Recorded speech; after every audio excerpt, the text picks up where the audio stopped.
So hello everyone, कैसे हैं आप सब। उम्मीद करते हैं आप सब बढ़िया होंगे। किसी भी वेबसाइट को रैंक करना बहुत आसान होता है अगर आप सही तरीका फॉलो करो तो। ठीक है, यहाँ पे मैं आपको एक एक point step by step explain करने वाला हूँ। अगर मुझे कोई साइट देता है तो कुछ टाइम फेस पर ही, कुछ टाइम ड्यूरेशन पर ही चेंजेस करके कैसे आप उसको बढ़िया से रैंक कर सकते हो, अपना सीक्रेट तरीका आपको बताने वाला हूँ। एग्जैक्ट मैं क्या करता हूँ जिससे मुझे ट्रैफिक देखने को मिलता है। वैसे सब प्रूफ की बात करते हैं तो सबसे पहले हम प्रूफ दिखाएंगे आपको। यहाँ पे एक वेबसाइट आप देख सकते हो, लास्ट 28 डेज का ट्रैफिक है। हम ट्रैफिक को लंबे समय के लिए मेंटेन करते हैं, लंबे समय के लिए लीड्स आपके लिए लेके आते हैं, लंबे समय के लिए आपको प्रॉपर एक ब्रांड की तरह प्रेजेंट करते हैं गूगल के सामने, यूजर्स के सामने।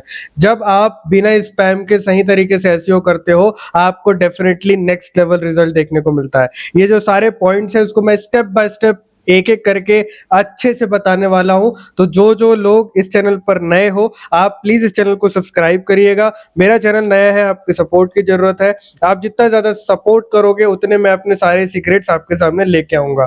ठीक है, आप यहाँ पे आप मेरे पे क्यों यकीन करोगे। मैं 10 साल से एसईओ कर रहा हूँ। अलग अलग तरीके की वेबसाइट्स मैंने फेस की है, देखी है, गलतियां भी की है। उन गलतियों को आप ना दोहराओ, इसके लिए मैं अपने सारे सीक्रेट्स आपको फ्री ऑफ कॉस्ट बता रहा हूँ। आप अगर चैनल खोल के भी देखोगे, बहुत सारे एसईओ पर ही वीडियोस है, सिर्फ एसईओ पर ही बातें करता हूँ, उसी पर ही सारी चीजें आपको बताता हूँ। ठीक है, ये एक आप प्रूफ देख लो, उसके बाद और आपको दिखाता हूँ। यहाँ पे भी एक आप दूसरा देखोगे तो इसमें भी काफी तेजी से ये ऊपर जा रहा है, अच्छे से आगे बढ़ रहा है। कभी भी जब भी कुछ लगता है कि यार ये पेज थोड़ा सा डाउन हो रहा है, हम सबसे पहले फिर उसको फोकस करना स्टार्ट कर देते हैं और फिर वो स्टेबल होते चले जाता है। कभी कभी वक्त लगता है, आपको वो चीज समझनी भी पड़ेगी, क्योंकि ऐसी चीज नहीं है कि आज आपने किया दूसरे दिन ही आपको रैंक मिल गई। अगर साइट में काफी सारी चीजें अच्छी हो, ऑलरेडी कुछ पेज रैंक हो, तो बड़ी जल्दी रिजल्ट आता है। इसमें भी आप अगर जो जो चेंजेस मैं अभी आपको बताऊंगा, अगर आप करोगे विद इन अ डे आपको डिफरेंस देखने को मिलेगा, अगर वेबसाइट सही टाइम पे इंडेक्स हो गई तो। ठीक है, यहाँ पे आप ये देख लो, एक अगेन 28 डेज पे ट्रैफिक है, ये भी काफी तेजी से ऊपर जा रहा है।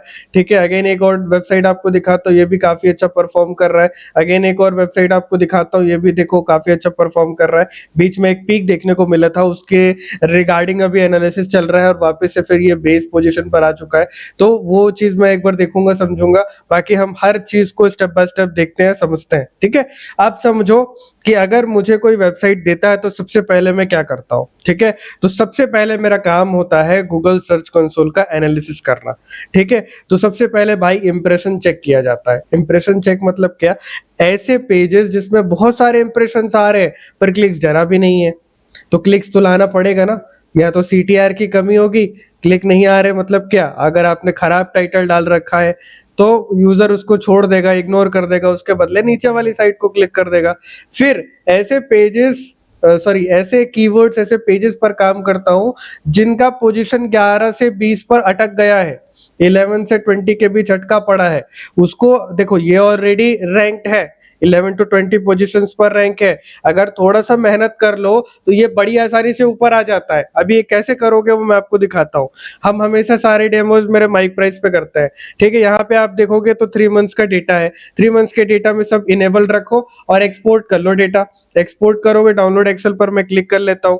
क्लाउड का ही मैं फ्री वर्जन यूज कर रहा हूँ, सोनेट 4.6। इसके अंदर आके ड्रैग एंड ड्रॉप कर दो। ठीक है, ये आपका डेटा आ गया। ठीक है, अब छोटा सा चीज लिखो ना यार, आप चीजें एक्सप्लेन करना सीखो।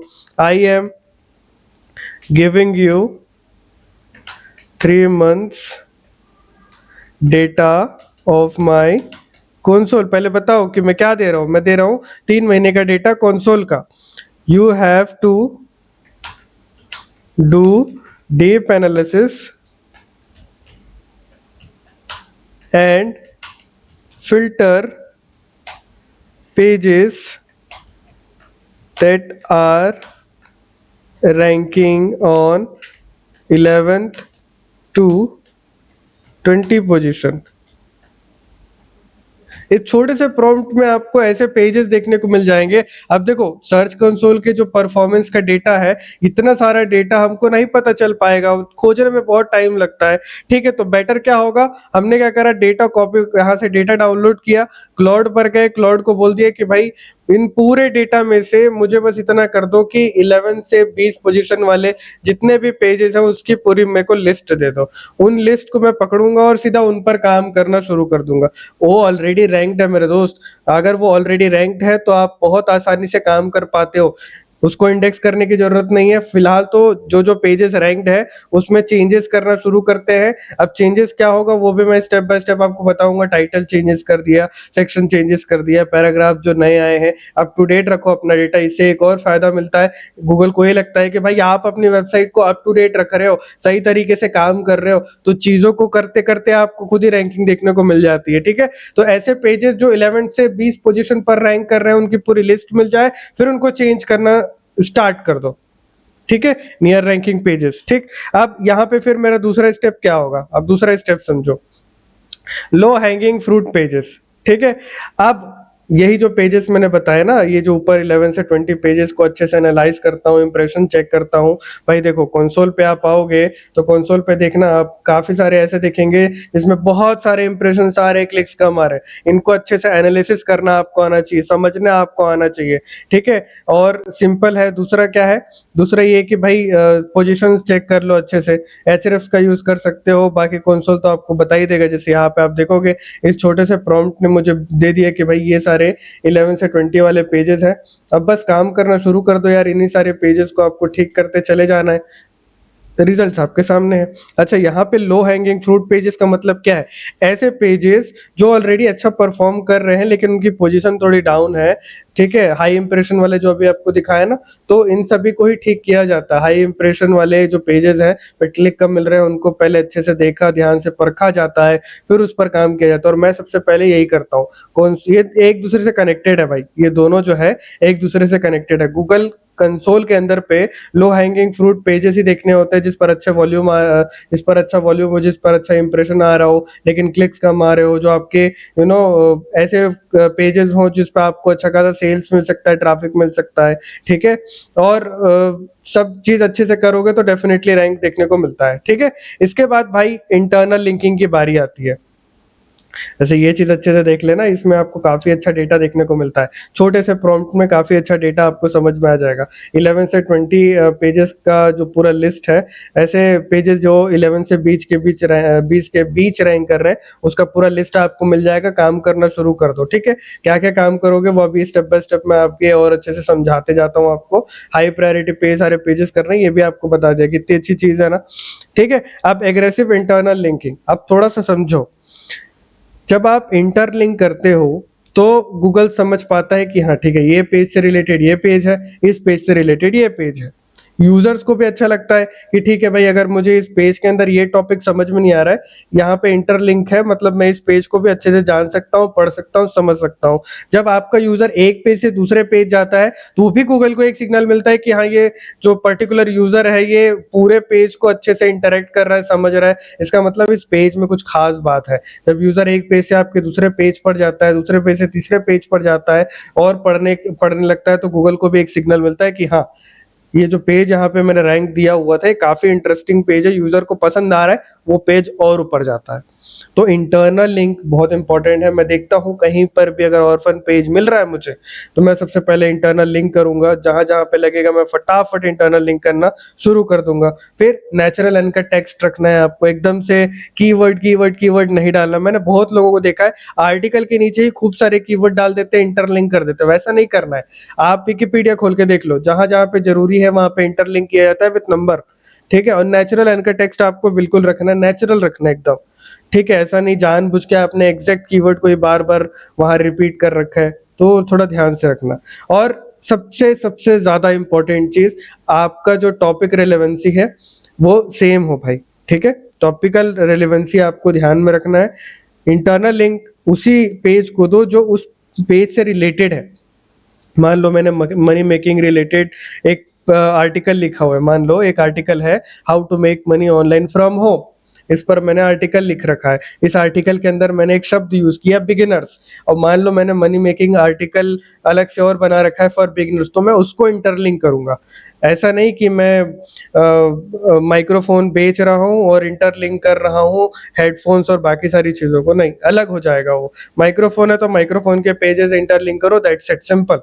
ठीक है, तो ये हो गया भाई। इसके बाद आता है आपका कंटेंट अपग्रेड्स। ठीक, अब जो जो चेंजेस है ना वो यहाँ पे आपको पता चलेगा।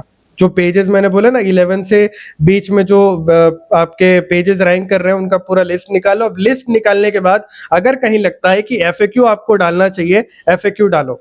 एफएक्यू निकालने का सबसे अच्छा तरीका मैं आपको एक और बता देता हूँ। जब आप रेडिट के अंदर आते हो, मैं कोई रेडिट सर्च कर लेते हैं, ठीक है। वैसे ये वाला रेडिट अकाउंट मेरा बैन है, ठीक है। अब मान लो आप how to make money online search कर रहे हो, अरे ठीक है, यहाँ पे मान लो सर्च करते हो हाउ टू, में एक, वैसे मैंने पिछला वीडियो में एक टूल भी बताया था आप लोगों को, वो आप एक बार देखना, जिसमें आपको काफी सारे क्वेश्चंस मिल जाएंगे जो एक्चुअल में यूजर्स पूछते हैं। ठीक है, अब ये देख रहे हो, how to make money online in 2026, how to make money at home, how to make money fast, ये सारे क्वेरीज हैं। ठीक है, इन सारे क्वेरीज पर सिंपल से एफएक्यूज बनाओ ना यार, ये सारे लेटेस्ट है, ट्रेंडिंग है। ठीक है, तो ये आपको डेफिनेटली अच्छा रिजल्ट देने ही देने मिलेगा ही मिलेगा। ठीक है, अब वो पूरे आर्टिकल के अंदर मान लो 2025 में आपने एक आर्टिकल लिखा था जो अभी 11 से 20 पोजीशन पर रैंक कर रहा है, अगर आपको उसको प्रॉपर अपडेट करना है, जबरदस्त तरीके से रैंक करना है, तो भाई आज तो 2026 है, आज के हिसाब से उस आर्टिकल में कुछ तो नया अपडेट आया होगा, कुछ नए सेक्शंस आए होंगे, उन नए सेक्शन पर आपको प्रॉपर वहां पे डेटा ऐड करना है और बढ़िया तरीके से ग्रो करना है। ठीक है, और एक सेकंड ना, वो चार्जर देना एक बार। ठीक है, इसके बाद सर्च इंटेंट अलाइनमेंट, थोड़ा बैटरी डाउन है। फिर आता है भाई सर्च इंटेंट अलाइनमेंट करना है आपको। ठीक है, देखो काफी सारे क्लाइंट मेरे ऐसे थे जिन्होंने ठीक से वो नहीं किया हुआ था, ठीक तरीके से इंटेंट को फॉलो नहीं किया हुआ था।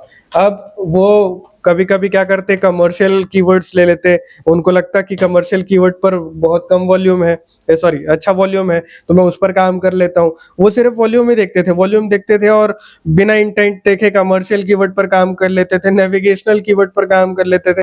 मैं बोला सर ऐसे आपको रैंकिंग नहीं मिलने वाला अच्छे से, आपको सही इंटेंट फॉलो करना होगा। अगर आप इंफॉर्मेशन दे रहे हो तो इंफॉर्मेशनल क्वेरीज आपको पकड़नी होगी, आप अगर कोई चीज बेच रहे हो, कमर्शियल ट्रांजेक्शनल कीवर्ड पकड़ के चलो, तब आपको काम आएगा। ठीक है, तो ऐसी चीजें करते हैं। इसके बाद कॉम्पिटिटर गैप एनालिसिस किया जाता है, सबसे इंपॉर्टेंट तो यही लगता है मेरे को। ठीक है, चीजें करने के बाद कि भाई मेरा कॉम्पिटिटर, आजकल तो क्लाउड से भी आप कर सकते हो, सिंपल है, दो कॉम्पिटिटर की लिस्ट निकाल लो और एक अपनी वेबसाइट की लिंक ले लो, और दोनों को प्रॉपर तरीके से यहाँ पे ऐड करो और सिंपल से लिखो, I am giving you list of my competitors article. ठीक है, ये लो, इनको दो आर्टिकल का लिंक दे दो, and here is my article link. ठीक है, अब यहाँ पे देखो, आपका अगर समय बचाना है, आपको समझना है कि कॉम्पिटिटर ने ऐसा क्या किया था जो आप नहीं कर पा रहे हो, आप नहीं रैंक कर पा रहे हो, तो यहाँ पे प्रॉपर सारी चीजें लिख दो। ठीक है, सॉरी, आपको यहाँ पे पता चल जाएगा, आप बस लिंक्स यहाँ पे सही तरीके से डाल दो। अब यहाँ पे आप बोलोगे कि find out all important sections which my computer is covering, but my article is missing, but नहीं, and my article is missing।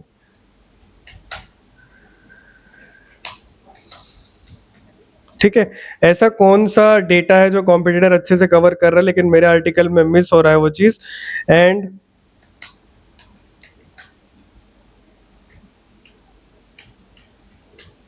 other info because of which my competitor is performing very well। ठीक है, ऐसे proper आपको बताना है cloud को कि ये मेरे कंप्यूटर का लिंक है, ये मेरा लिंक है, और यहाँ पे मुझे ये बताओ कि भाई ये ऐसा क्या कर रहा है जो मैं नहीं कर पा रहा हूँ, या मेरे को प्रॉपर तरीके से फिक्स करने के लिए चाहिए होगा, जरूरी होगा, तो वो प्रॉपर इसको करके दे देगा आपको। क्लाउड आजकल बहुत स्मार्ट हो चुका है, बढ़िया से वो काम करता है। अब कंटेंट फ्रेशनेस, जैसे कि मैंने बताया कि भाई पुराने आपके आर्टिकल्स हो सकते हैं आज अच्छे से रैंक करे, तो जहां जहां पे कमी लगता है नए फ्रेश डेटा ऐड करो, और ये गूगल को बहुत पसंद है। जो बंदा अपनी वेबसाइट को अप टू डेट रखता है उसको डेफिनेटली रैंक देखने को मिलता है। हल्का सा चेंज करके वापस इंडेक्स के लिए डाल दोगे ना, तो भी आपकी रैंकिंग अगेन 20 से उठकर टॉप 10 में आ जाएगी। बहुत आसानी से ये चीज होती है, मैंने नोटिस किया है और इतने टाइम से मैं करते आ रहा हूँ, इसलिए आपको बता रहा हूँ। सीटीआर ऑप्टिमाइजेशन करना है आपको। अगर आपको लग रहा है कि यार एक बेंचमार्क फिक्स होता है, जो टॉप पे रैंक कर रहा है, टॉप फर्स्ट से लेके थर्ड पे रैंक कर रहा है, उसको एवरेज जो है ना 14 to 15% का सीटीआर देखने को मिलता है, मैंने नोटिस किया है। अगर फिफ्थ से सिक्स पोजीशन पर रैंक कर रहा है तो 6 से 7% का सीटीआर देखने को मिलता है। अगर 8 से 9 पोजीशन पर है तो 1 से 2% का सीटीआर देखने को मिल जाता है। अगर ये सीटीआर बेंचमार्क फॉलो नहीं हो रहा है आपके में, तो आप भाई टाइटल इंप्रूव करो, मेटा डिस्क्रिप्शन को और ज्यादा पॉलिश करो, और क्लिक ड्रिवन हेडलाइंस आपको बनाने रहेंगे। ठीक है, फिर आता है साइट को क्लीन करने वाला पॉइंट। जितने भी पेजेस ऐसे हैं जो लग रहे हैं कि यार इस पर ऑलरेडी अच्छा आर्टिकल है और ये परफॉर्म नहीं कर रहा, उसको हटा दो, सीधे सीधे रिडायरेक्ट कर दो। ठीक है, जीरो ट्रैफिक पेजेस को हटा दो, कोई काम का नहीं है वो आपके लिए। ठीक है, डुप्लीकेट कंटेंट को सीधे डिलीट करो। ठीक है, वीक एआई कंटेंट को पर्ज कर दो, और प्रॉपर यूआरएल रिडायरेक्ट करना मेरे भाई, नहीं तो रैंकिंग धीरे धीरे करके डाउन होते चली जाएगी, 404 का एरर आपको देखने को मिलेगा। ठीक है, इसके बाद आता है टॉपिकल अथॉरिटी। आपको तो पता ही होगा आजकल अगर बिना लिंक्स के रैंक करना है तो टॉपिकल अथॉरिटी बनानी पड़ेगी। टॉपिकल अथॉरिटी का मतलब आपको बताता हूँ। अगर आप एक टॉपिक पे बढ़िया से आर्टिकल डालते हो और कंटिन्यूअसली डालते जाते हो, ठीक है, जैसे एक पर्सन है, मान लो कोई टीचर है, पढ़ा रहा है, एक ही टॉपिक पर बढ़िया से पढ़ाते रहता है, तो स्टूडेंट्स को पता चल पाता है ना कि हाँ ये सर तो मैथ्स के बड़े अच्छे टीचर लग रहे हैं, बहुत अच्छे से मैथ्स बताते हैं, हर एक एंगल को अच्छे से कवर करते हैं। सेम यही कॉन्सेप्ट है। अगर आपकी वेबसाइट हर एक एंगल को बढ़िया से अच्छे से बता रही है, एक टॉपिक पर आप डीप में बता रहे हो, अलग अलग आर्टिकल्स को यूज करके अच्छे से बता रहे हो, पेजेस बढ़िया से क्रिएट कर रहे हो, पिलर पेजेस बना रहे हो, तो भाई डेफिनेटली आपको गूगल एक किंग मानता है। वो उसको लगता है गूगल को कि हाँ आप इस टॉपिक के एक्सपर्ट हो, इसीलिए जब भी कोई बंदा सर्च करता है तो जिस भी टॉपिक से रिलेटेड आपने आर्टिकल लिख रखा है और वो जो पर्टिकुलर यूजर है वो सर्च करेगा, तो डेफिनेटली गूगल पहले में आपको रैंक देगा। ठीक है, क्योंकि गूगल जानता है कि आप इस टॉपिक के एक्सपर्ट हो। एक छोटा सा एग्जांपल देता हूँ। एक न्यूज की वेबसाइट जो हर कैटेगरी को कवर कर रही है, हर कैटेगरी मतलब हर स्टेट को कवर कर रही है, हर सिटी का न्यूज डाल रही है, इंटरटेनमेंट भी डाल दे रही है, हेल्थ न्यूज भी डाल रही है। अब वो इतनी सारी टॉपिक्स पर काम कर रहा है, उसको थोड़ा सा गूगल कम समझ पाएगा, थोड़ा लेट से समझ पाएगा, और जाहिर सी बात है वो हर चीज पर काम कर रहा है, तो गूगल थोड़ा सा कंफ्यूज होगा कि भाई मैं इसको रैंक किस पर दूं, तो वो इंडिया लेवल की चीजों पर रैंक देगा या वर्ल्ड लेवल की क्वेरीज पर रैंक देगा। ठीक है, लेकिन जब वो एक स्पेसिफिक टॉपिक पर न्यूज वेबसाइट बनाते हो, मान लो मैं रायपुर में रहता हूँ, रायपुर मेरा सिटी, अगर मैं रायपुर के ऊपर प्रॉपर एक वेबसाइट बनाता हूँ, रायपुर न्यूज को ही कवर करता हूँ, तो गूगल समझ पाएगा ना कि भाई मैं रायपुर न्यूज को अच्छे से समझता हूँ, रायपुर के एरिया को अच्छे से समझता हूँ, यहाँ की न्यूज में टाइम पे डालता हूँ, तो जब भी कोई बंदा गूगल पर रायपुर न्यूज सर्च करेगा, वो बड़ी वेबसाइट को दिखाने के बजाय ऐसी वेबसाइट को दिखाएगा जो सिर्फ रायपुर पर ही काम करता हो। तो ऐसा है, टॉपिकल अथॉरिटी ऐसे काम करता है। ठीक है, तो प्रॉपर आपको इंटरनल आर्टिकल कनेक्शन करना है, टॉपिकल क्लस्टर्स पर काम करने हैं, रिलेटेड आर्टिकल्स, ठीक है, रिलेटेड टर्म्स पर काम करना है, बढ़िया से आपको कवर करते चले जाना है। ठीक है, इसके बाद आता है टेक्निकल एसईओ की बारी। फिर हम एक चीज और चेक करते हैं कि भाई साइट सही से क्रॉलेबल तो है ना, प्रॉपर इंडेक्स तो हो रहा है ना। अगर इंडेक्स हो रहा है तो कितने टाइम पे इंडेक्स हो रहा है, गूगल क्यों इंडेक्स नहीं दे रहा है, क्या रीजन हो सकता है। इसके लिए फिर robots.txt को चेक किया जाता है, साइट मैप में कोई एरर तो नहीं है, साइट मैप ठीक से खुल भी रहा है कि नहीं, ये चेक किया जाता है, कैनोनिकल चेक्स किए जाते हैं। ठीक है, मेन पेज कौन सा है, डुप्लीकेट पेज कौन सा, ये सारी चीजों को पता किया जाता है। नो इंडेक्स इशू अगर आ रहा है तो सॉल्व किया जाता है प्रॉपर तरीके से। ऑर्फन पेजेस को सबसे पहले फिक्स किया जाता है, सभी जगह पे सही तरीके से इंटरनल लिंक्स ऐड किए जाते हैं, और पेज डेप्थ ऑप्टिमाइजेशन जिस पर मैंने कल ही वीडियो डाला है वो किया जाता है, जो कि सबसे इंपॉर्टेंट फेज होता है। ठीक है, इसके बाद आता है कोर कोर फंडामेंटल्स बहुत इंपॉर्टेंट होता है, स्ट्रक्चर ओवर बैकलिंक्स आती है इसमें, इंटरनल लिंकिंग फाउंडेशन बिल्ड करना, कंटेंट क्वालिटी को प्रायोरिटाइज करना, इसके बाद जितने भी एग्जिस्टिंग पेजेस हैं, इंपॉर्टेंट पेजेस हैं, उसको सही तरीके से ऑप्टिमाइज करना। वीडियो थोड़ा-सा लंबा हो गया, लेकिन उम्मीद करता हूँ आप लोगों को सारी चीज़ें समझ में आई होगी। ये सारे ज़रूरी चीज़ें हैं जो हर एक एसईओ को करनी चाहिए। अगर आप एसईओ के फील्ड में नए-नए हो, अगर आपको समझना है और अच्छे से एसईओ सीखना है, जानना है, तो भाई डेफ़िनेटली आप ये सारी चीज़ें करो। Google search console analysis start कर दो, low hanging fruit pages optimise करना शुरू कर दो, एग्रेसिव इंटरलिंक करना शुरू कर दो, content upgrade, CTR optimise, site को क्लीन करो, टॉपिकल अथॉरिटी बिल्ड करो, टेक्निकल एसईओ स्ट्रॉन्ग करो, कोर फंडामेंटल्स को अच्छे से समझो और ज़बरदस्त तरीके से रैंक करो। अगर आप बढ़िया से ये सारी चीज़ें एक दिन में अच्छे से कर रहे हो, तो री-इंडेक्स करो और देखो फिर कैसा आपको डिफरेंस देखने को मिलता है, ठीक है? उम्मीद करता हूँ वीडियो पसंद आया होगा। ऐसी इंटरेस्टिंग वीडियोज़ के लिए चैनल को ज़रूर सब्सक्राइब करना। वीडियो को देखने के लिए बहुत-बहुत शुक्रिया।